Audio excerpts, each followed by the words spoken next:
Retour maintenant sur l'assassinat de Sarah Halimi. Le 4 avril dernier, une femme juive pratiquante de 65 ans avait été retrouvée morte au pied de son immeuble dans le quartier de Belleville à Paris. Oui, les témoignages des voisins avaient fait état d'une scène d'une grande violence. Le suspect, habitant avec sa famille dans la même résidence, aurait porté de multiples coups au visage de la victime en l'insultant, criant plusieurs fois Allah Akbar, avant de la jeter donc par-dessus le balcon. Il y avait une information judiciaire qui a été ouverte le 14 avril dernier par le parquet de Paris pour homicide volontaire, mais il n'y avait pas eu le caractère antisémite de cette attaque n'avait pas été retenu. Il y a des avocats des proches de la victime qui dénonçaient le silence médiatique sur cette affaire, qui réclamaient que l'enquête retienne cette dimension antisémite, donc du meurtre.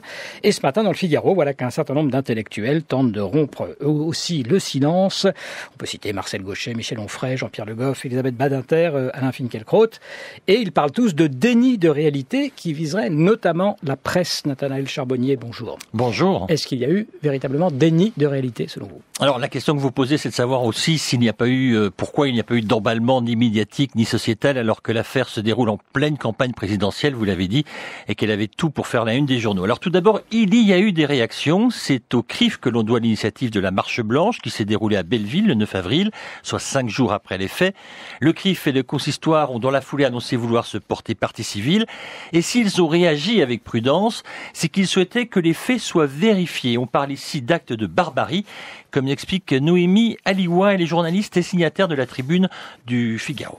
Le procureur Molins, d'ailleurs, a reçu les institutions, et les institutions, ensuite, ont demandé le temps de l'enquête, ce qui peut se comprendre, bien sûr, parce que juste avant, il y avait une polémique sur l'histoire d'un cimetière profané qui n'avait pas été profané. La prudence, elle doit toujours être de mise. Simplement, les éléments sont sortis. À la différence d'il y a 2 mois, aujourd'hui, on peut s'exprimer avec plus de certitude, disons, parce qu'on a les éléments du dossier. Le fait est que les éléments qu'on a sont aujourd'hui vérifiés.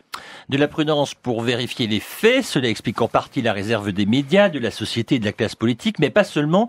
Tout le monde attend maintenant le rapport d'analyse psychiatrique du tueur présumé qui a été demandé par le procureur. Cela dit, quel que soit le degré de folie ou non du meurtrier, pour les avocats de la défense, l'acte antisémite est là. Maître David Kamansky. C'est évidemment, sans l'ombre d'un doute, une affaire d'antisémitisme. Mais souvenez-vous également de l'affaire d'Ilan Halimi. Au tout début, la police et le parquet étaient contre l'idée même de retenir la circonstance aggravante d'antisémitisme.